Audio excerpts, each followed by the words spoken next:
जब हम plate tectonics की बात करते हैं तो मैंने आपको बहुत सिंपल सी चीज़ बताई है, कोई भी दो सरफेसेस अगर एक दूसरे से रगड़ खाएंगी, एनर्जी किसी न किसी फॉर्म में निकलेगी। आप दो पत्थरों को रगड़ेंगे, चिंगारी निकलेगी। आप इस टेबल को उठा करके खिसकाइए, सरफेस के से जब ये घिसेगी तो आवाज़ आएगी, फ्रिक्शन से एनर्जी रिलीज होगी। आप अपने हाथों को रब करिए तो भी आपके हाथ गर्म होंगे, एनर्जी रिलीज होगी। उसी तरह से जब दो प्लेटें या कोई एक प्लेट कहीं मूव कर रही है तो उसके आसपास कोई प्लेट ऑलरेडी एग्जिस्टिंग है, कोई रॉक है, उससे वो रगड़ खाएगी और एनर्जी रिलीज करेगी। जब मान लीजिए एक प्लेट है और नीचे वो मूव कर रही है तो नीचे से एनर्जी रिलीज हुई। जब तक वो एनर्जी जो रिलीज हो रही है वो अर्थ के इंटीरियर में ट्रेवल कर रही है, यानी कि क्रस्ट तक नहीं पहुंच रही है, तब तक हम कहेंगे कि वो एनर्जी बॉडी वेव के फॉर्म में ट्रेवल हो रही है। वो एनर्जी जब तक अर्थ के इंटीरियर में ट्रेवल कर रही है, वो एनर्जी या वो वेव, तब तक हम बोलेंगे कि वो बॉडी वेव के फॉर्म में ट्रेवल कर रही है। बॉडी वेव के दो हिस्से हैं, प्राइमरी वेव और सेकेंडरी वेव। प्राइमरी का मतलब जो पहले पहुंचे, पहले कब पहुंचेगी? जब नखरे कम होंगे। नखरे कम होने का मतलब हर एक मीडियम में ट्रेवल कर लेगी। सेकेंडरी वेव का मतलब जो सेकेंड आए, बाद में पहुंचे। क्यों? क्योंकि उसके me too, hi, excuse me type के नखरे होंगे कि मैं ये नहीं करूंगा, मैं वो नहीं करूंगी, ठीक है। यानी कि वो सारे मीडियम्स में ट्रेवल नहीं कर सकती है, सिर्फ और सिर्फ सॉलिड मीडियम में ट्रेवल करेगी। कौन? Secondary wave. आउटर कोर तो लिक्विड है। जब आउटर कोर लिक्विड है तो क्या होगा कि जैसे ही वो आउटर कोर पे पहुंचेगी तो वो डिफ्लेक्ट हो जाएगी, क्योंकि आउटर कोर में तो वो ट्रेवल कर नहीं सकती।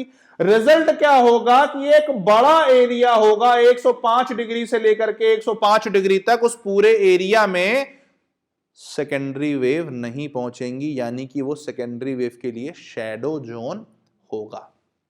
दूसरा, प्राइमरी वेव का क्या सिस्टम है? दे आर कूल, सब कहीं कहीं भी वो चल जाएंगी, अपना ऑटो टेम्पो खड़खड़ा कुछ भी लेके पहुंच जाएंगी, उनका मतलब है पहुंचने से। लेकिन दिक्कत क्या है? दिक्कत ये है कि पहले वो चल रही थी हवा में तो थोड़ा तेज चल रही थी, फिर चलने लगी पानी में तो थोड़ा उनका रास्ते में डिफ्लेक्शन आएगा।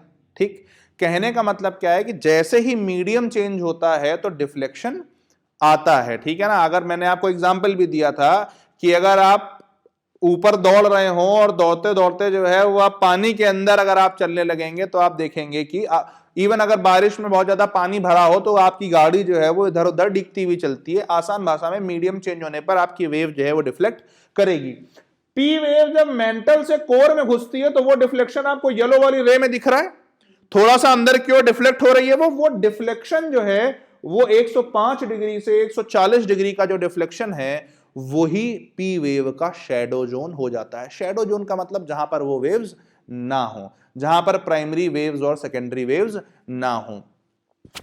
और ये शैडो जोन निकाला कहां से जाता है? एपीसेंटर से, जिस जगह पर वो एनर्जी रिलीज हो रही है। ठीक, यानी कि जहां पर भूकंप का एपीसेंटर होगा, जहां से एनर्जी रिलीज हो रही होगी, वहां से 105 डिग्री से 140 डिग्री के बीच में शैडो जोन होगा, वहां कोई बॉडी वेव नहीं पहुंच रही होगी। और यही बॉडी वेव ही तो सरफेस पर जाकर सरफेस वेव को एनर्जी ट्रांसफर करती है, और सरफेस वेव्स की वजह से ही सारा भूकंप की तबाही मचती है। समझिएगा, एनर्जी ट्रेवल कर रही है बॉडी वेव्स में, लेकिन बॉडी वेव्स सरफेस पर पहुंच करके सरफेस वेव्स को एनर्जी ट्रांसफर कर दे रही है, तो सारा डिस्ट्रक्शन हो रहा है सरफेस वेव्स के फॉर्म में, जो कि आपकी लव वेव्स और रेले वेव्स दो सरफेस वेव्स हैं, और पी वेव्स और एस वेव्स जो हैं वो दो बॉडी वेव्स हैं। बस इतना आसान, इतनी ही भाषा में आपको ध्यान रखना है।